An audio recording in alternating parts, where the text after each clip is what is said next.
Angger Antasena, oh Mak Cilik. Angger Garudaca. Iya paman. Angger Antarja. Iya kula paman. Kok sami lenggah wonten ing mriki? Lho, rombong aku wae. Rombong aku, dadi kowe iki mau asline mung tak pancing. Aku asline wani karo kowe iki jane asline wedi. Ning kowe tak pancing kowe bungahe ngantil karo Bagong. Saiki glo wadi yo balaku. Samapta ing gati sawega ing diri. Narwani karo Bagong coba saja. Potol sirahmu. Musuh Ndara Garudaca sembur melonyo awakmu. Nggih, Den. Ora. Waduh. Mbok ngono. Iya. Angger Antasena. Ana apa, Lek? Kok lenggah wonten mriku? Gong minggir sik. Nggih. Sampurnake mau. Wong glelenge kepati-pati ora. Pancen aku nang kene. Angger Antasena wonten lenggah wonten mriki wigatosipun. Aku wis kebacut sumpah karo kakene Semar nek bantu karo kakene Semar lahir batin. Monggo kakene Semar paring dawuh karo aku ora perlu dibantu babakan Prabaya Brana Picis ning dibantu babakan kekuatan. Yen ana pacoban ingkang bakal tumama kakene Semar nggone bangun kayangan, aku sing tinanggelan. Piye ning apa, Gong? Niki wau Sinuwun Ndarawati rawuh. Oh. Terus Sinuwun Ndarawati jebulna didombani karo Pukulun Bathara Maningkem. Manik Maya. Saka Kayangan Surabaya. Suralaya. Dukale mriki numpak pramek napa ora ngerti. Ning pokoke tekan kene utusan karo Sinuwun Ndarawati. Sinuwun Ndarawati kon nanjing kali Bapak Semar merga Pukulun Bathara Guru rumangsa kawatir nek Semar niku ajeng bangun kayangan ngembari panguasane miwang Pikulun Bathara Guru teng Suralaya. Lho. Lah apa kakene Semar ora mblabari utawa ora matur marang Siwa Ndarawati nggone bangun kayangan iki ora mbangun wujud papan sing magrong-magrong. Empun. Ning tetep Sinuwun Ndarawati ajrih kalih Sing Bathara Guru dawuh karo Semar tekaku ana ing papan kene supaya kowe murungake nggone mbangun kayangan. Wah, Semar muring. Wah, iya. Engko bangun kayangan sampeyan niku kudune titis wis werna-werna bla bla bla bla. Ya. Nganti sapa to? Sinuwun Ndarawati ngentut ngendikake nek nganti Semar ora murungake nggone bangun kayangan aku sing bakal murungake tratap sing mak tratap kula nesu maju mengarep terus Sinuwun Ndarawati tantang. Lho kowe nantang karo Siwa Ndarawati. Heeh. Ayo ben mangkel kok. Semar arep dikaco. Terus iki Siwa Ndarawati nanti Metu jaba. Siwa Ndarawati metu ning jaba. Karo sapa kancane? Raden Janaka. Karo meneh Raden Setyaki. Sing ora trima Setyakine maju mengarep malang kruk brengose ubah kabeh. Aku ya ora wedi brengose ya tak ubahke. Endi kira dibrengos kok? Wah tutuk ndase fuger. Obah ndudun ngono. Brengos kok ndudut. Brengose ya tak ubahke kula ya nesu. Terus dadi tantangan. Ndara Setyaki Bagong nek wani karo aku metu njaba. Oke, tak. Apa tak turuti karepmu. Belajar metu njaba kabeh. Terus kowe nyeluk aku? Sampeyan mau muni piye? Sing endi? Sing kowe mau nek aku mbantu karo Semar, mbantu kekuatan. Ha iki pacobane Sinuwun Ndarawati, Ndara Janaka karo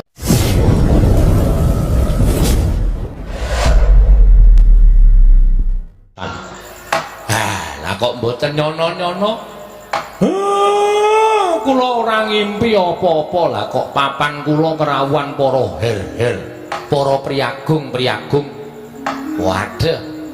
Sinuwun Ndara Kresna bekti kula kunjuk nala garing tak tampa pangestu tampan nono nala garing nun inggih sangat anggen kalau ndadosaken jimat paripe Ndara Janaka bekti kula nggih Den iya nala garing tak tampa pangestu tampan nono nun inggih Ndara Setyaki bekti kula kunjuk iya nala garing tak tampa pangestu tampan nono nun inggih sangat anggen kalau ndadosaken jimat Sinuwun Ndarawati bekti kula nggih Den Ponokawan Petruk tak tampa pangestu tampan nono nun inggih Ndara Janaka bekti kula iya Petruk ndak tampa pangestu tampanono nun inggih Ndara Setyaki bekti kula ya Petruk ndak tampa pangestu tampanono kula pun dinggo jimat paripe ndaya ning kasantosan Sinuwun Ndarawati bekti kula konjo sinuwun iya ya Bagong ndak tampa pangestu tampanono tiba sepadha-padha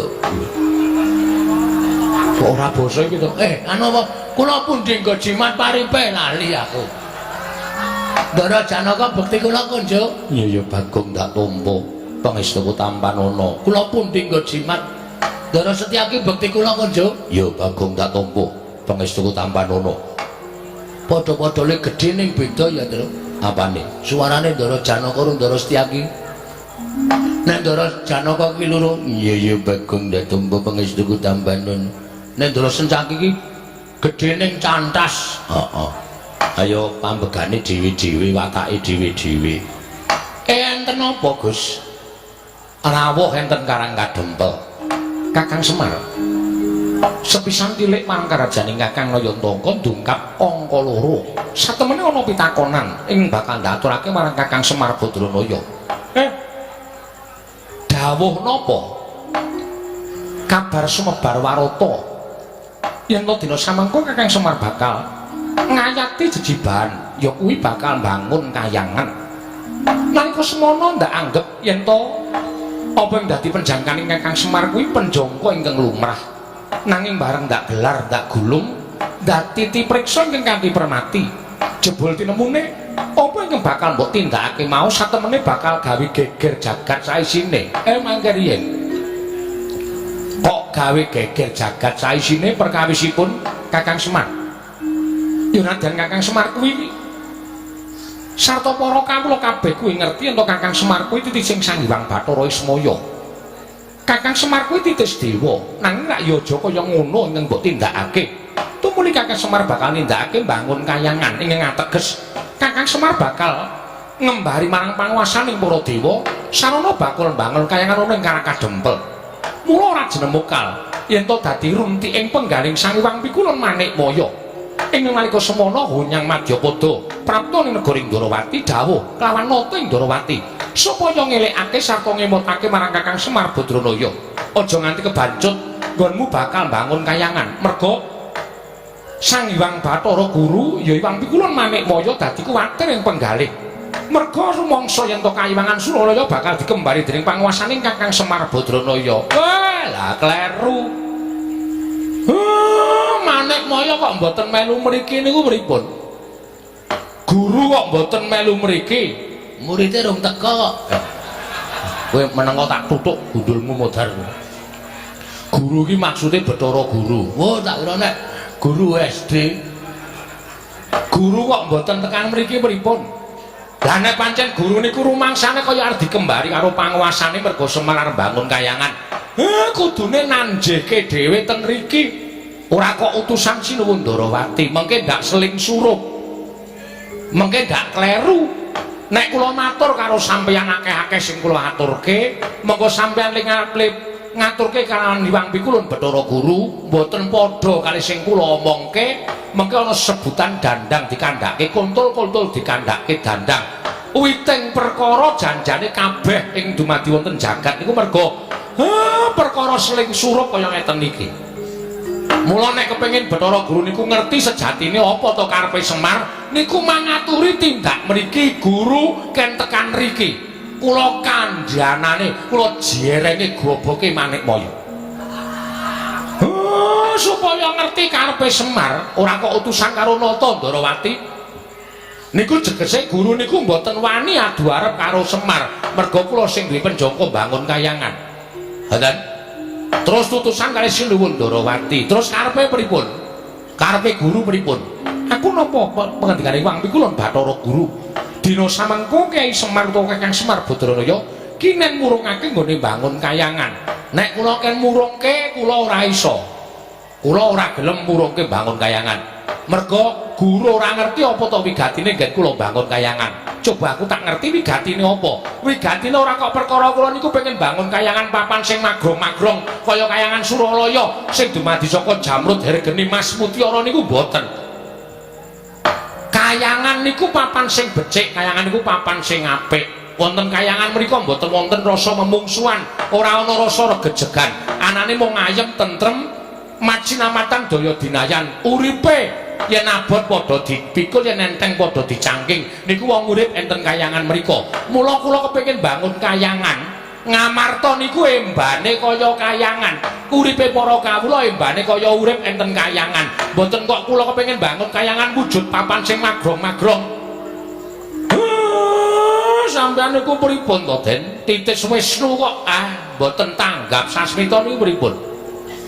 Kudune sampeyan iso matur karo Iwang Pikulun Bathara Guru kalih Manikmaya napa sing dadi karep kula. Ora kok sampeyan ming mambangun miturut dawuh guru, dume Bathara Guru niku sesembaning para titah sampeyan kon ngalor kon ngidul dibalangke ngetan ya ngetan, dibalangke ngulon ya ngulon. Kula nuwun sewu, sampeyan niku ratu apa watu?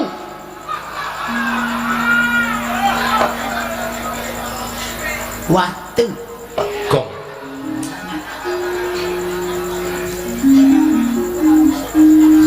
Coba kula tak takon. Sampeyan niku ratu napa watu? Nek sampeyan niku ratu, mestine nek dikongkon ngalor, dijlentreke riyen karepe pripun? Terus kudune kepripun? Niku sampeyan miterang karo Bathara Guru. Ora mung manut grubyuk ngalor ngidul. Kula ngerti karepe Bathara Guru niku kula ngerti. Dheweke ora wani tekan kene merga Sor Prabawa karo Semar. Waduh. Glelenge Sor Prabawa, Sor Kretek. Gong ku nek nyaut kok mesti elek to. Merga wedi kali kula tumuli utusan karo sampeyan. Pamrih napa? Sampeyan niku bendara kula, sampeyan niku pepunden kula. Terus nek sampeyan paring pangandikan kali kula wedi karo sampeyan tumuli kula murungke karep kula. Mboten no. Mboten. Ampun malih kok sampeyan Bathara Guru sing dadi sembaning para titah tekan riki menging karepe Semar. Monggo gegayuhan kula niku apik, gegayuhan kula niku becik. Kula nek gegayuhan apik sarta becik, aja kok sak pepadane titah sing elek-elek karo Semar. Lah mbok dewa kayangan kon medhun kabeh teng mriki. Mboten ajeng kula paelu sinuwun.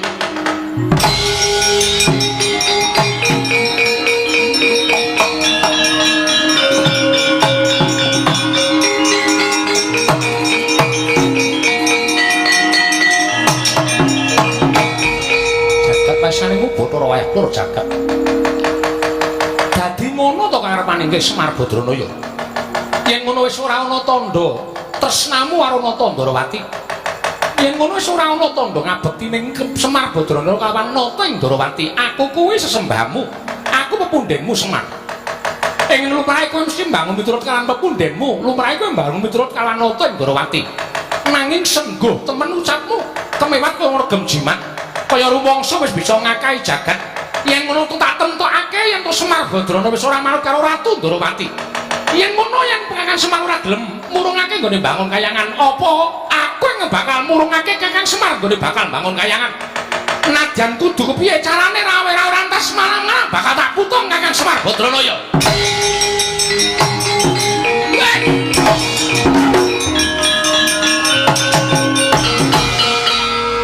Ngopo Gong? Arep jengklek kesangkut. Kok dadak kesangkut? Kurang trampil aprei 5 dina. Ayo. Keprigel aku sudah iki. Waduh. Arep apa kowe maju? Arep mangsuli sinuwun Darawati. Bagong iki perkaraku. Iki ya perkaraku kowe bapak kowe. Kowe wong tuaku Pak. Rumangsane nyepelekke karo Semar. Semar ki bangun kayangan ora men pisan iki. Semar ki bangun kayangan wis bola-bali. Biyen jaman Semar isih ngrekoso. Ha ta, Pak? Panen dele. bali panen delik tukoke cagak siji nggo panggo bangun masjid kono masjid kene sapa sing ora kepul tangan Budiro Semar oh ta Mir mbok pak ngono Mir wae ya aku mung arep bayangane kok ana pepalange rumangsaku kok dumeh dikongkon Bathara Guru kok arepe terus menangan dhewe Bagong kowe arep ngopo lho arep nesu karo sapa lho karo kowe kowe gelem ora tak nesoni aku ora ana perkara karo kowe ning karo bapakmu sinuwun amun kaya ngoten sinuwun sampean kok terus ajeng menggak karepane bapak lembangun kayangan bapak niki duwe niat apik lho wong duwe niat apik kok dibebeda wong duwe niat apik kok diganggu arepe pripun kula nyuwun pangapunten apa ya ora kaya omong ora jelas kok kula nyuwun besok sampean karepmu piye sir sampean pripun bapakmu kudu leren nggone bangun kayangan ora iso wiwite urung kok leren ya Mario tenang mah tak bantu mah wong aku iki karo bapak sayang bahwa aku tresno karo bapak nganti aku dadi lekol kaya ngene iki nek ora saka bapak ora bakal iso kelakon lekol apa lekol Sukino ayo aduh aku nek ngetokke banci jenenge Sukini ya Truk ora apa-apa rumangsane padake ora sapa sing ngagro-agro bapak aku sing ora trima pokoke nek sinuwun Darawati ajeng kepareng bebeda karepe bapak nek kudune sampean niku kudune niku bijaksana kudune sampean niku ngenggoni rasa rumangsa sampean karo bapak niku ngomong para Pandhawa nek Semar duwe gegayuhan kudune nata Darawati niku nyengkuyung ora kok malah bebeda tor niki rak dienggo kabeciane negara Ngamarta ora dienggo kabeciane bapak dhewe niki ora gegayuhane pribadine bapak ning bapak golekke anu dibantu reng golek anu tapi kata-kata yo ora apal kabagyaning wong liya sing bapak dhewe wani ajar-ajar ya Pak demi masyarakat karang kadempel lan negara Ngamarta lah kok sampeyan sing rumangsa dadi pujangganing para Pandhawa kok malah menggak karepe bapak mung perkara sampeyan manut karo Bathara Guru aku ngerti silsilahe Kresna iki sapa Kresna iki sing Sang Hyang Bathara Wisnu Wisnu iki sapa Wisnu anake Bathara Guru mula anak kudu manut karo bapak ning aku salah ora sak teruse wong tuwa ki bener hei ja omong kok meneng wae iki nek bapakne akon bab sing ora apik anak ki ngelekke ngono lho dielekke Pak ngene iki ora apik ngene iki apike ngene ngono ora kok mung sendika Pak anak bangun miturut dawuh bapakne lek aku nglek colongke telo mangkat aku salah kok ngono kok Semar bangun kayangan kok dumeh dikon karo bapakne Bathara Guru kok Wisnu Semar dipenggal aja bangun kayangan mergo ngembari marang kayangan Suralaya bapak ki ora arep gawe papan sing magrong ki ora ning bangun moral jiwa pri kemanusiaaning para masyarakat Ngamarta beri kemanusiaan iki apa Gong beri kemanusiaan iki apa ya meng manungsa ketemu peri ora iso omong ora iso ngandhake kok moral PMP waduh PMP pendidikan moral Pancasila kuwi wis ra ana ning atine masyarakat mula arep ditukulke meneh karo bapak aku kowe kok nyarusiku nek kowe arep mepalangi karepe bapak ra masalah Ratu Ndarawati ora masalah lho kowe malah ora basa karo aku tak basanono wong sampean pakartine elek kok aku wegah basane wong elek lho yen ngono kowe wani karo Kresna lho aja kok sampean dewa mudhun wae aku ora wedi Gong nek omongan cangkeme sing apik kok nek ana dewa medhun tenan Mbok sing apik lambene truk. Aku mani tenan ora? Ora. Aku dadak nyebut ora. Ya wis dudu dewa. Lho. Omong kok mulak-malik. Yen pokoke masa memanangar aku, tetep aku ora trima. Tantrimane Bagong sapa wae sing arep meparangi karepe bapak kena watari iso nglangkai kuandane gareng. Weh. Aku ngapa? Rasanane aku arep mati Tru. Ora wong Bagong iki ngapusi kok ora. Langkano kuandane Bagong legane atiku.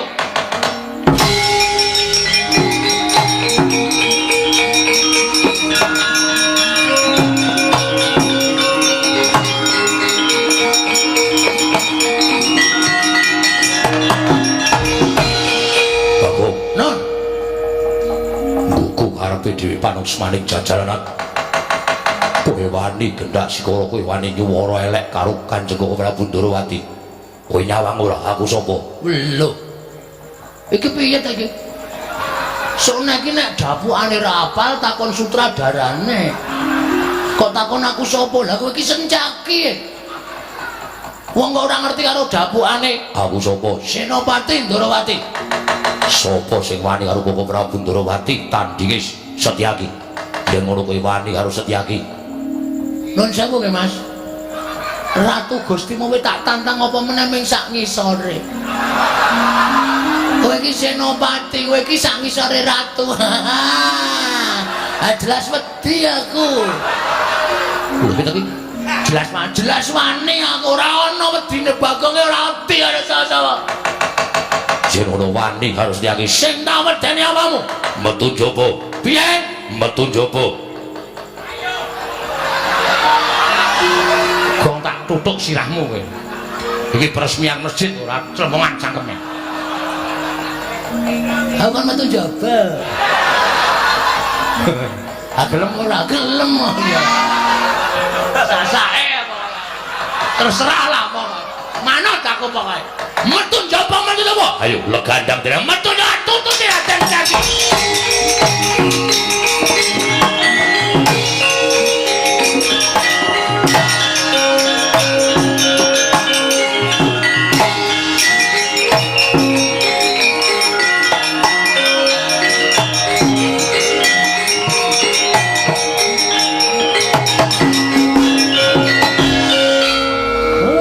Bagong ora pisan ora pindho gawe perkara.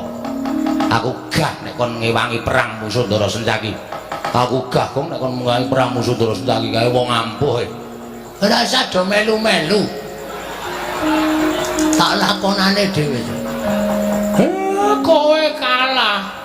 Sing ngomong sapa Pak Giri Lusi jalma tan kena kinira. Cacing kae kalau mangsa iso tekan pucuk gunung mula aja sok ngembe karo wong, aja sok ngilani karo wong. Aja tok sawang blegere ming wujud Bagong kaya ngene. Sawangan, Pak. Aku ning alun-alun. Alun-alun ngendi arang kadempel kok alun-alun. Lapangan bal-balan. Aku gelut karo Sencaki kalah trima suduk sarira. Nek pancen wani kowe nututana Sencaki. Sik. Lho. Kok kok sik piye? Awak dhewe jane ndek jagon. Lho. Sapa jagone? Ki do ngopo ya ning mburi iki? Ngandel ora. Iki mbakoku. Malah go uduk-udukan. Dudu aku Bagong Yayi Antasena. Mas ora iso, kowe nglinting kok sak jempol-jempol. Boros. Ana apa? Mriko, tindak mriko. Wah, wis. Malah wis ganti training barang arep gelut e. Lho, arep gelut karo sapa? Riki tengok riki tak kandhane. Satria-satria jare mau sore, Kakang Semar, tak bantu lahir batin. Yen ana apa-apane kekuatan aku bantu kekuatan. Omong apa kowe? Bareng kene geger kok malah do udut-udutan. Mbakku larang e. Mbakku le njaluk kowe. Weh ngawur. Le tuku. Le nyolong. Wah. Piye ning apa, Gong? Niki wau Sinuwun Darawati rawuh. Oh.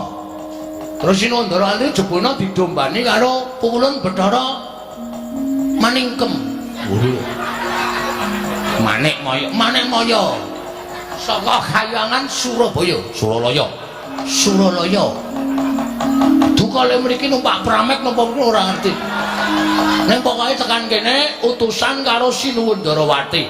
Sinuwun Darawati kon nanjing kali Bapak Semar merga Pukulun Bathara Guru rumangsa kawatir nek Semar niku ajeng bangun kayangan ngembari panguwasane miwang Pikulun Bathara Guru teng Suralaya. Lho. Lah apa kakene Semar ora mblabari utawa ora matur marang Siwa Darawati nggone bangun kayangan iki ora bangun wujud papan sing magrong-magrong. Mpun.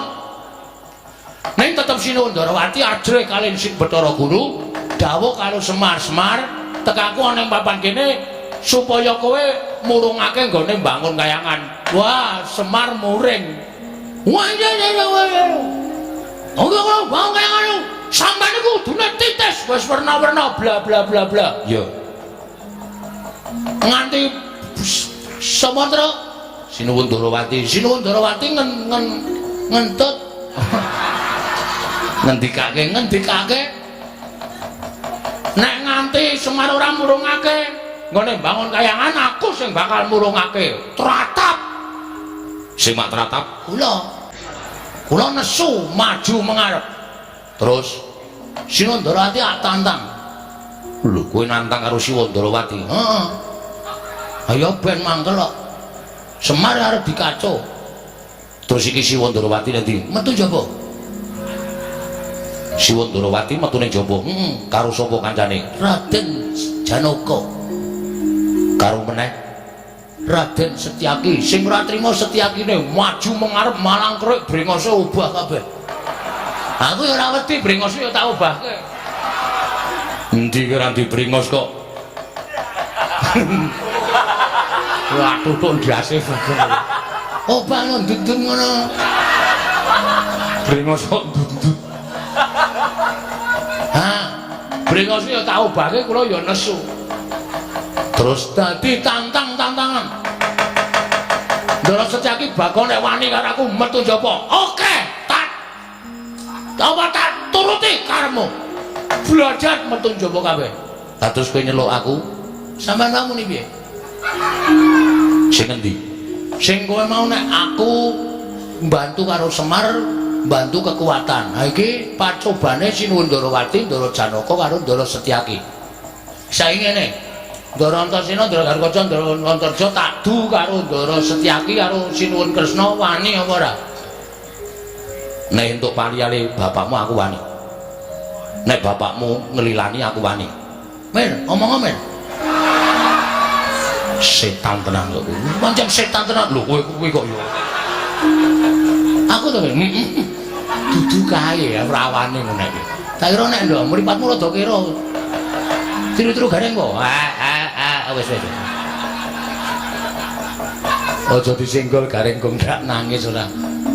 Aku kon piye? Sampeyan paling pangandikan Ndara Antasena, aku pasrah katentremaning Karang Kadempel. Sapa sing arep gawe kisruh nggonku bangun kayangan disingkirke. Ngono gawe. Engko aku ngedu anak karo wong tuwa. Mir. Ki nek kowe ora omong ora rampung-rampung lho. Meng ana omong ngono aku ki wong tuwa nganggo petung. Petung. Gelem omong ora? Ora gelem set metu njaba. Wedok kok ngawur ben. Aku metu njaba kok ya metu njaba ben. Gak kudu adil apa kae. Mun aku metu njaba aku metu jeragal. Ndara Antasena. Terus yuk. Ayo. Ndara Antasena. Kula pasrah katentremaning Karang Kadempel. Sinuwun Darawati mangundurke. Pun omong. sing ngomong cangkemmu Cangkemmu mbone ra jamak-jamak ketara ya. Ngerti? Ayo men. Den. nek pancen kudu kaya ngeten lakone nggih pun dilakoni mawon kowe ning nek wis omonganmu sakarmu dhewe kaya ora weruh tata krama. Tapi ini anu Pak, tapi ini piye? Ini apa niki ungkapan hati masyarakat kecil seperti saya, Pak. Iya. Wis Bagong anggere kaya ngono wis ora iso dilekke tenan. Rumangsaku kok iya. Petro, dalem Pak, Petro. Wonten dawuh. Kawula dibubarke ditata aja nganti ning kasempyok ing aradan. Nggih, ngestoke dawuh. Karawitan Karang Kadempel dikon ngonekke gendhing nggo ngiringi bapak mlebu ana ing dalem Kasemarang. Dalem Kasemarang iki maksude piye? Ngestakaken dawuh Pak, gendhing kesenengane bapak. Nggih. Ampun sing angel-angel Pak. Sing gampang-gampang mawon. Mergo niki enten sing pocokan. Iya. Santi Mulya, Santi Mebel. Santi Mulya kok Santi Mebel. Pelok niku Pak. Gek ayo limbukan bojone Gareng karo bojone Bagong kon ngelimbuk cangik. Melipur sanggane para lenggah. Ngestakaken dawuh Bapak ngestakaken dawuh. Nyun pamit Pak, sing ati-ati.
Kowe kalah, aku ngewangi kuwi wangun. Ning nek kowe durung tanding kok aku wis ngewangi kuwi ora wangun.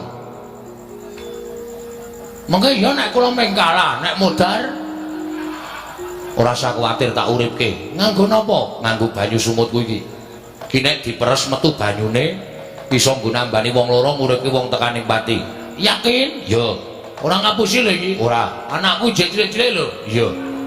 Nang nganti aku mati tenan Sing ngopeni anakku sapa? Wis ora usah kuwatir. Mak cilik Setyaki kae tanding ngono sik. Engko nek kowe kalah mlayu ning aku tak sik rembugan karo Mak cilik Setyaki. Estu nggih, Den? Yo, Ndara Kalkoco nggih. yo Bagong ora usah kuwatir. Nyuwun pangestu. Dikira wedi karo Raden Setyaki tak ngetokke kekendelane Bagong. Yo sing ati-ati yo, Gong. Nggih.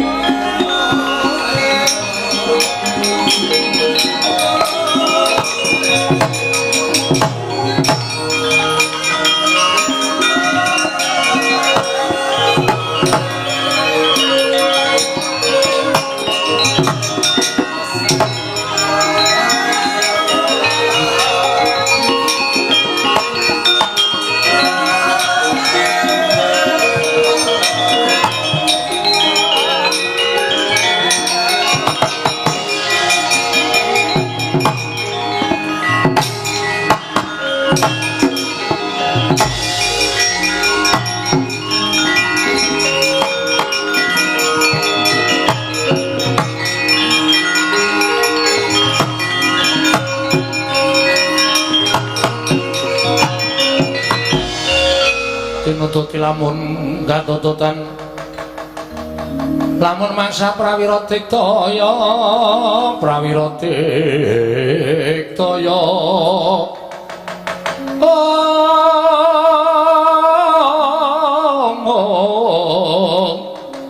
Ronanggono magawe gelarira wang-wang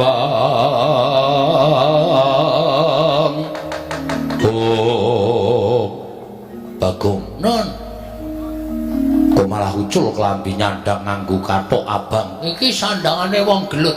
Lho. Sandangane wong gelut piye? Kula nek arep perang pancen sandanganku ngene iki. Tegese wis wani tenan lahir batin karo Setyaki. Sing tak wedeni apamu, Mas? Wis kebacut ngibarate nyabrang kali wis tekan tengah. Maju ya klebus, mundur ya klebus. Luwih becik ndodok. Dodok piye? Wis pokoke sisan klebus. Yen ngono kuwi wis ora ngeman karo nyawamu. Tak eman sebab apa? Wani karo Setyaki. Sing tak wedeni apamu?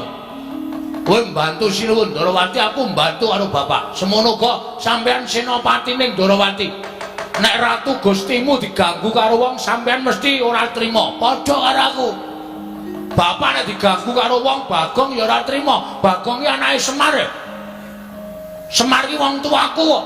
Mengar bangun kayangane kok ratu Darawati kok melu-melu mung mergo diutus karo Bathara Guru. Ayo nang kene dibuktekke. Setyaki apa Bagong sing tekaning pati? Ikhlas karo nyawamu. Ora. Kok wani nantang kaya ngono? Wis kepepet kok. Kuyen mungsuh karo aku mati tenan. Kowe tak tibani tanganku mesti pecah sirahmu dadi loro. Kowe mesti tekaning pati. Sing dadi nyatane rasa meden-medeni. Aku iki ngarat kerupuk 8 ambyar kabeh. Kok seming sira kok mung dadi loro. Ayo sing dadi nyatane. Dene margane patimu. Nuwun sewu nek sampean kewirangan karo Bagong Ndara Setyaki.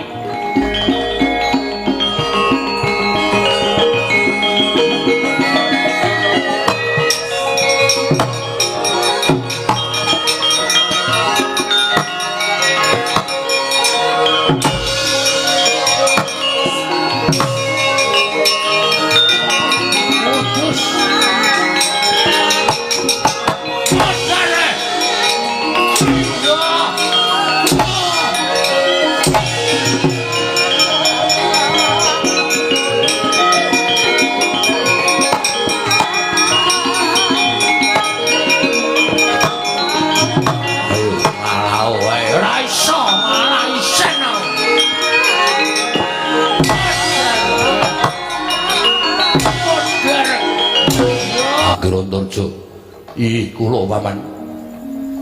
Kok sami lenggah wonten ing mriki? Lho, rombong aku kowe. Rombong aku. Dadi kowe iki mau asline mung tak pancing.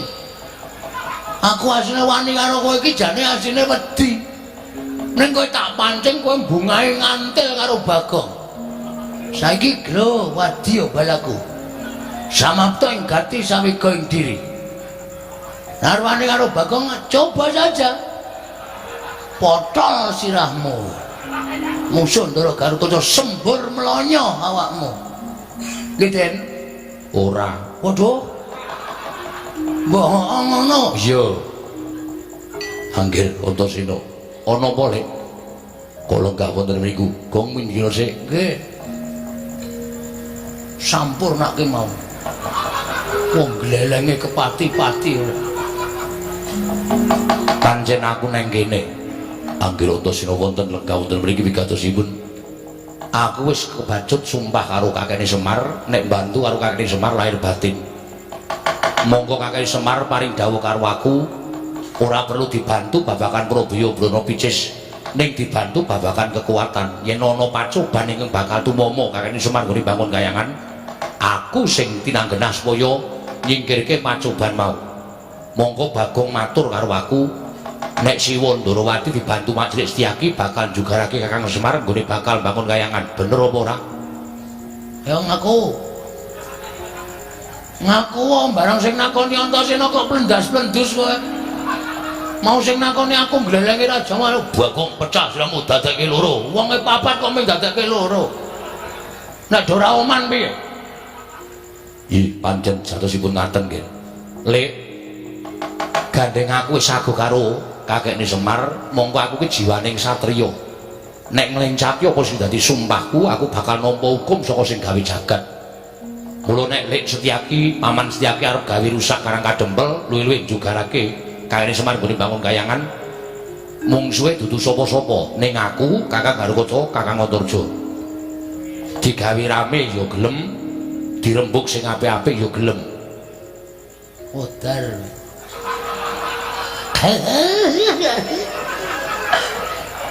kene ya pucet kowe minggat sik ora usah kang grewet kowe arep ngece ora usah ngece ayo lunga nggih teng mriki mawon ning aja omong lho kok manungsa ora itu omong ora usah nyaur saur manuk oh nggih wis ngene wae saiki Mak Cilik arep kepiye carane aku ming manut Kakang Garukoco ya Samapta Kakang Antarja Samapta tur meneh aku tak nyuwun prisa karo Mak Cilik nek kakene Semar arep duwe gawe bangun kayangan kok sinuwun Prabu Ndarawati Siwa Ndarawati jugarake kakene Semar monggo ming nampa dawuh pengendikane Wang Pikulun Bathara Guru sejatine kakene Semar iki ora bakal mengembari marang panguwasaning Pikulun Bathara Guru ora ning bangun kayangane kakene Semar kuwi bangun para kawula sak negara Ngamarta supaya uripe mbane kaya ning kayangan Suralaya tentrem ayem rukun ora padha bentak sirah ora padha kejegan rukun ayem tentrem linambaran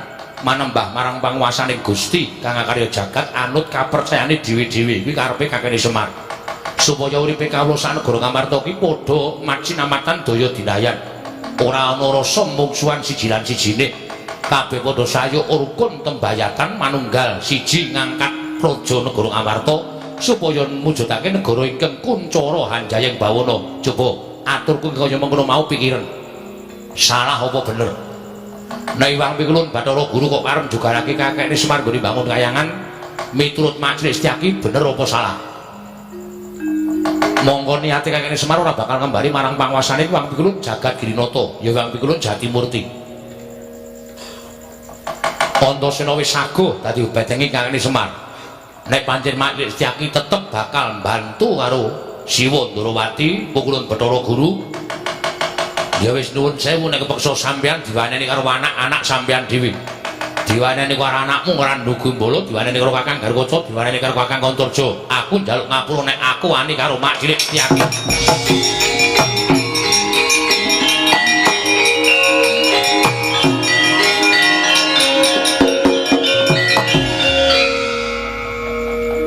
kula nyuwun pangapunten bareng mboten lho njaluk ngapura perkara apa sareng kula manah-manah mboten slaminipun kula menika mbelani tiyang ingkang leres lire Mak Cilik ngendika kaya ngono kula manah-manah menapa dipun ora nek sampeyan eling tegese nang kene ora bakal ana peperangan sing gedhe tegese ora bakal ana peperangan antarane Mak Cilik karo anak-anakmu Antarja Antasena Gatotkaca piye iki ngejak damai iya Bagong aku salah ya ora apa-apa sune rasa gleleng ya dume wong seneng gelut dumeh wong seneng perang kok. Ora malah iki mergane pancemu. Kala mangsa kula kandhani nggih. Jalma menika tan kena kinira, giri lusi kaya Bagong ngene iki. Arep wong kaya ngene ning akeh sing bantu, akeh sing ngewangi. Iki mau urung nek sampeyan tak laporke upama aku ki dadi wong tumbak cucukan aku matur Ndara Antasena. Dandang tak aturke kontul-kontul tak aturke dandang. Apa sing tak gawe-gawe tak aturke Ndara Antasena, Ndara Antasena sampeyan jotosan karo Ndara Antasena. Sapa sing kapitunan? Ya Bagong. Nggih. Maisone iki ora sok aneh-aneh. Ya ora. Piye terus arep iki madeg dhewe apa bergabung? Aku manunggal karo kakekne Semar. Nah, iki mau ngene peraturane.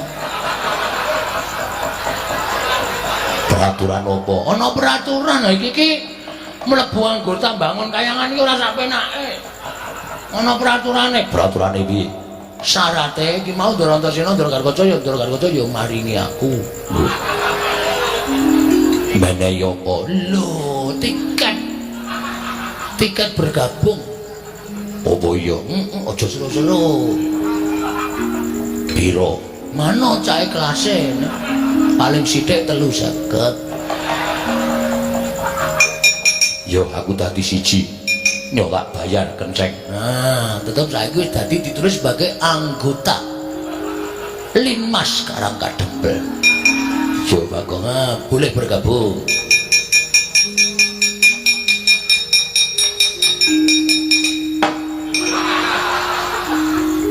balekke. Apa tau? Balekke. Ora tok balekke aku moh ngewangi bapakmu. Bapakmu ki ora duwe niat kaya ngono kok malah digunakake karo anak-anake sing tumindahe sing ora apik. Ayo balekke. Alah, mau golek rezeki sithik kok tok penging to, Den. Mbok ora masalah. Ora ana sing menehi Bagong lik, jaluk Jaidan. Kiri Bali. Meng mampir tok. Ndekno aku dijaluki. Aja sok njaluk ngono iku isine-isine kowe ora dicukupi karo bendaramu. Nggih, nyuwun ngapunten. Terus niki sapa sing ngajeng methoke Sinuwun Darawati cobi? Sinuwun Darawati niki panek Ndara Setyaki ora iso bondo kula, ora iso ngrangket kula sing unek-unek Sinuwun Darawati panjenengane mesti duka. Sapa sing arep lawan Sinuwun Darawati? Bagong, nun, Koko Prabu aku sing methoke. Koko ora binadu harep karo aku, ora bakal mentolo karo aku. Nah, ngono ki tegese mbelani tenan. Nek sampean mengko didukani Sinuwun Prabu Darawati, Wis ben, tak lakonane. nek dipecate dadi senopati, aku melu Kakang Semar. waduh, nyuda jatahku. Anggota anyar nyuda jatah cilaka iku. Wis ngrekoso. Wis ora usah cerewet mung diwangi meneh kok tak pethuke kok ora Pundurawati. Nek kowe yo melu. Nggih, kestoke dawuh. Ayo pethuke Bagong. Monggo.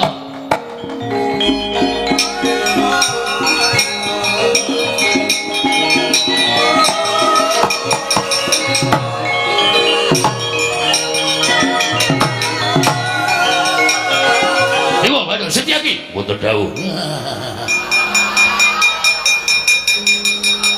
Pun Kakang Ratu Mandra Prabu Baladewa dawuh saking undurna Kyai Kresna. Mriki isa kedawuh. Wilahe dantenan iki lakon apa ora kaya ngene iki? Mundur boten. Setyaki aja kaya bocah. Mundur boten, boten mundur. Paribaksa kula ingkang kunduraken. Weh lah karepe.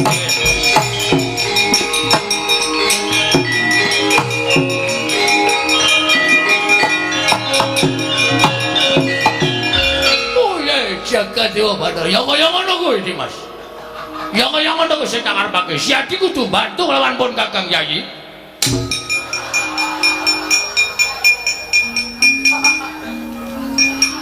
Dikecake ndasku. Mergane wis tresnane wis lunga, aku isih acting. Wis cilaka. Wo, lah dantenan. Truk. Kowe iki ngapa? Ora tok celuk kok. Ngopo? Wo, bener kok. Bener piye? Sinuwun Darawati jebul pancen sing ngetutke Bathara Guru. Ketarane. Lah kae. Kae lho ketemu karo wong numpak Jawa nggawa stop mang.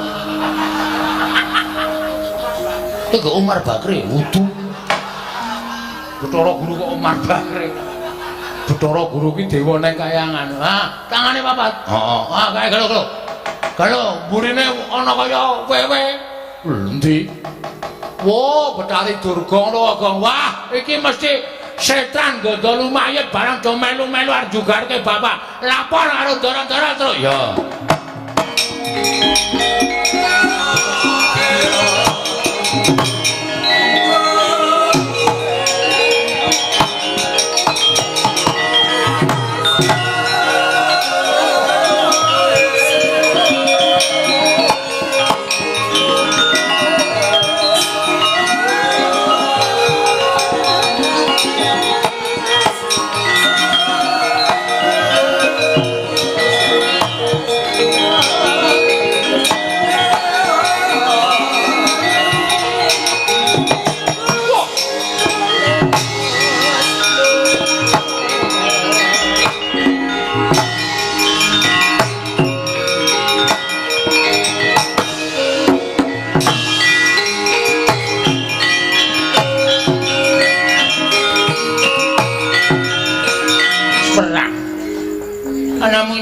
Nggih, Mbak. Wah, edian. Tangane antepe ra jamak-jamak. Ming cilik ning kok antepe. Dilatih kok. Ana iki olahraga saben dina kowe ming madang wae. Sembuyane wong dandang mangure kok anggere ketemu kok ming madang. Ramadang. Semaput. Semboyan kaya ngono kok dipeng-pengke ora. Mati kula, Mbah. Sumbang Suanu Pra. Sapa jenengmu? Nggih. Kula pun Prawara Kendra. Nah, piye mungsuhmu sapa? Kula boten tepung ning satriya Mambah Dirgantara. Mabur. Nggih. Dadane ngene murup. Nggih. Gatotkaca kuwi. Gatotkaca. Heeh. Nyamber ki wonengen. Kula dicandhak rikane arep duncalke ning tangan kula nggondheli kampuhe Gatotkaca. Kula mbabit mengisor ning sidane duncalke. Sirahmu graya ana. Piye? Tesih. Alhamdulillah. Gatotkaca iki gaweane nugeli sirah. Bejo kowe perang karo Gatotkaca ora potol ndasmu iki wis bejo. Mundur kana. Nggih, ngestaken dawuh. Kula semanggaken, Mbah. Wis ora ana sing monggo kuliah.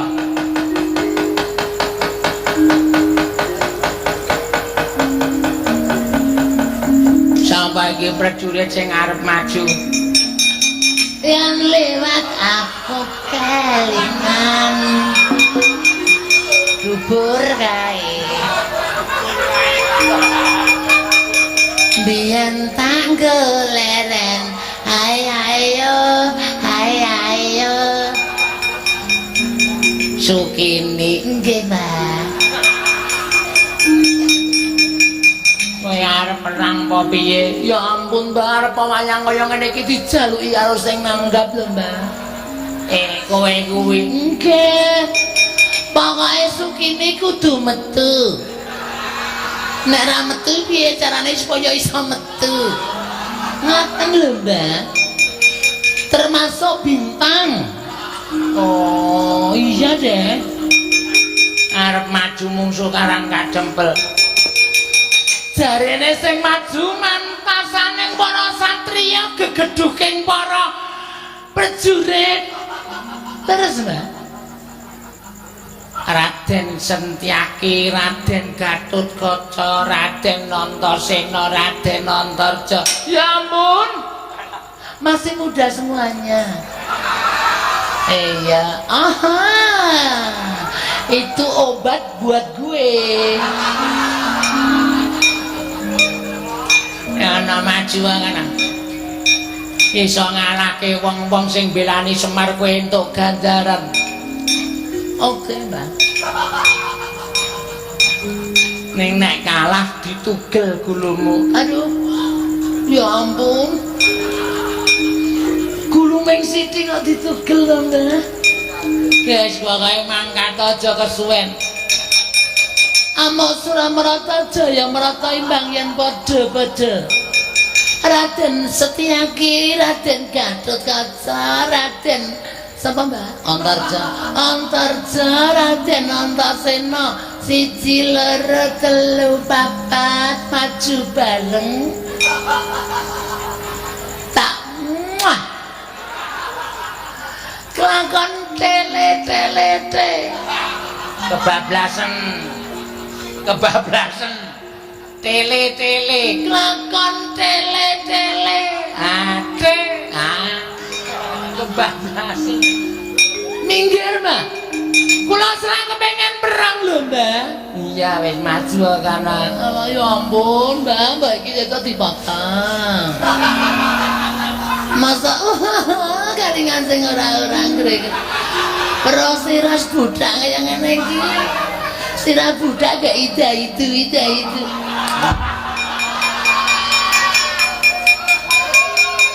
menungsa tatanan Setyaki Gatotkaca Antarja maju legane atiku iki Sukini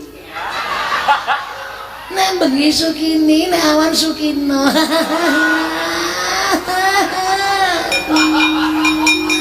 jijik aku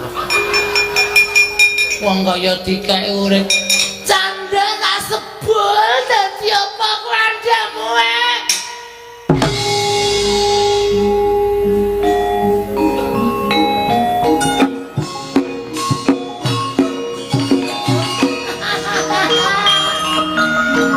asik tenane gamelane suarane apik kempule ya suarane apik Heli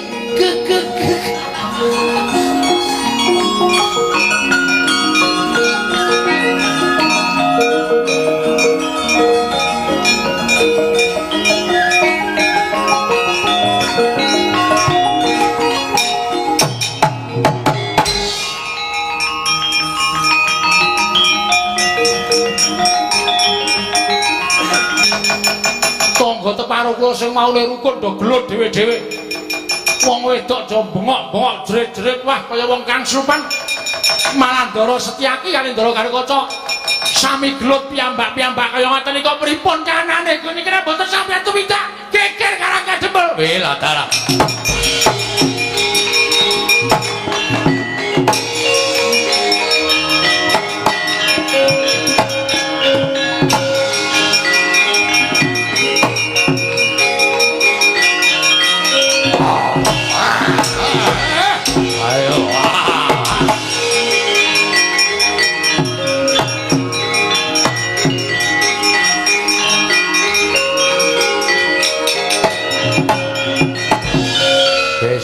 Candak kanthi cara kasak mripat balane Betari Durga ora wani nerajang awake dhewe nggih ning terus nganggo gunake cara alus nyebar wadyabala jim setan mriprayangan berkasaan dongang slupi jiwaning kawula sakarang kadempel malah Majrik Setyaki karo Kakang Gatotkaca ribut kae ora kok saka karepe dhewe lha terus karepe sapa ora saka karepe dhewe karepe sinten mergo kae uga kesusupan jiwaning iblis. Mula sing prayitna ngati-ati, syaraté mung siji, nggih. Aja nganti ana sing ngalamun, nek ngalamun ndak kesasapan jiwaning iblis. Gong, ora ngalamun lho. Ngantuk ya. Ning aja ngalamun, ngantuk kena ning aja ngalamun. Ngantuk entuk mboten, Ndara? Ora entuk ngantuk, Gong. Lho, kok sirahe dikeplaki dhewe? Main momen ndak liar-liar wae. Ket mau liar-liar saplake bar mangan mie ayam. Oh. Mangan mie ayam bareng to. Heeh, karang yo ngelih. Ha iya. Ngati-ati lugo aja ngalamun, Ndara Antasena wis dawuh aja ngalamun. Nek nganti ngalamun cilaka kowe. Weruh apa kok? Demit ketok. Hah? Demit. Oh iya. Hah, kae lho. Oh, kae ketok kae. Loh. Waduh. Gareng ngono kale. Wah, wis.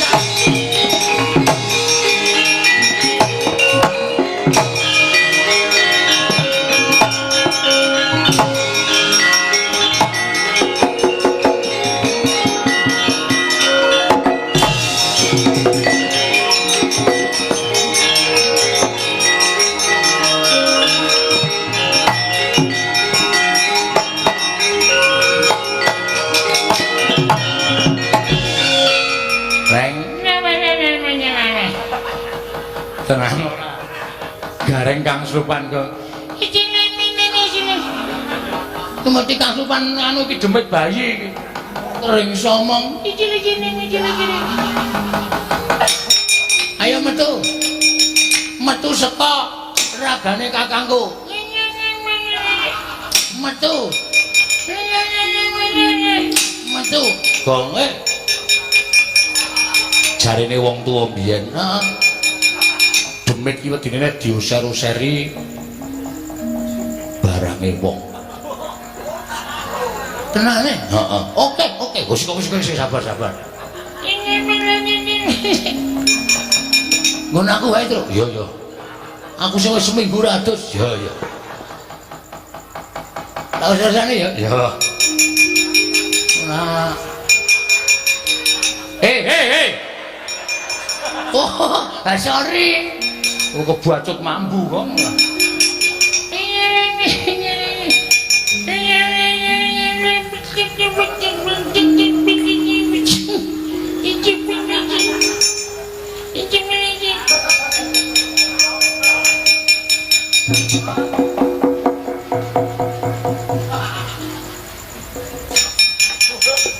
Bisa merem itu terus.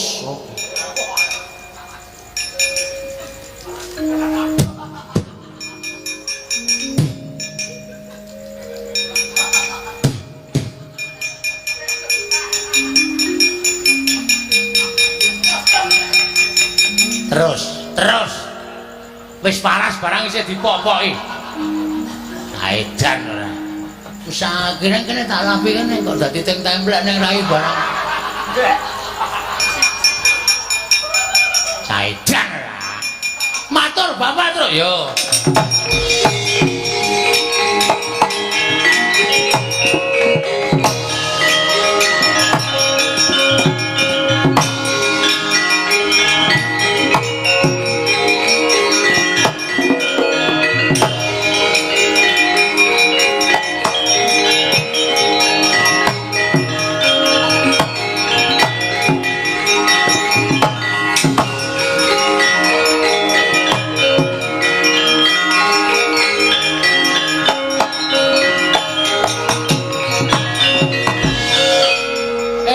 Nenten napa, Den? Dek, aku matur saning Kakek Semar. Nggih. Aku mau wis janji bakal bantu marang sampeyan. Nggih. Lah kersane ning jebul kekuwataning Siwa Ndarawati sing dadi siji karo Kakek Bathara Guru lan uga dibantu karo kakekne Bathari Durga. Iki kelakon gawe geger Karang Kadempel. Gawe geger pripun? Sawise nggunake wadyabala menungsa ora iso nrabas sarta iso ngasorake kridaning para putra Bathari Durga nggunakake wadyabala perjineman ya kuwi wujuding jim setan priprayangan sing ngangslupi jiwane kawula sak Karang Kadempel wekasan Karang Kadempel geger akeh wong sing maune tepung dadi ora tepung padha gelut ora gejegan rame banget wong wadon jerit-jerit nganti kaya kang slupan. Iki mesti tingkah polahe wadyabala saka Dandang Mangore. Pancene iblis tenan. Sampeyan mang mlayu teng Ngamarta. Aku nggih. Wigatine Sinuwun Puntadewa kan rawuh mriki sinambi mundi pustaka Jamus Myang Jimat Lima Sada. Tanpa kekuatan niku kula mboten duwe kekuatan napa-napa. Ning nek pusaka pun tekan mriki, kula sing ngrampungi. Yo njaluk pangestu kek.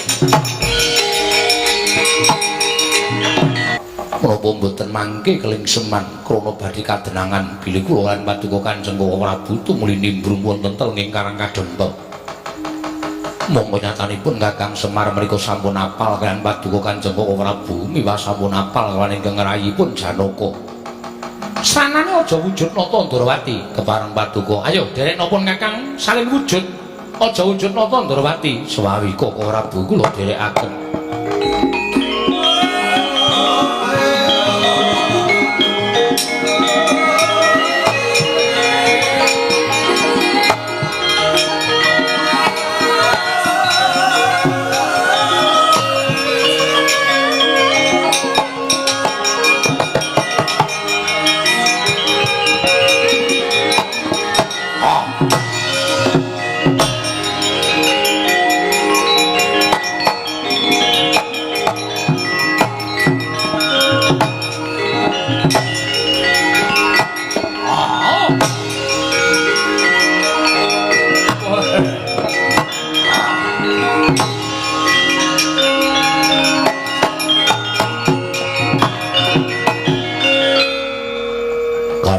wujud kaya ngene. Yen to awake dhewe nimbrung ana ing Karang Kadempel ing wus-musak masik.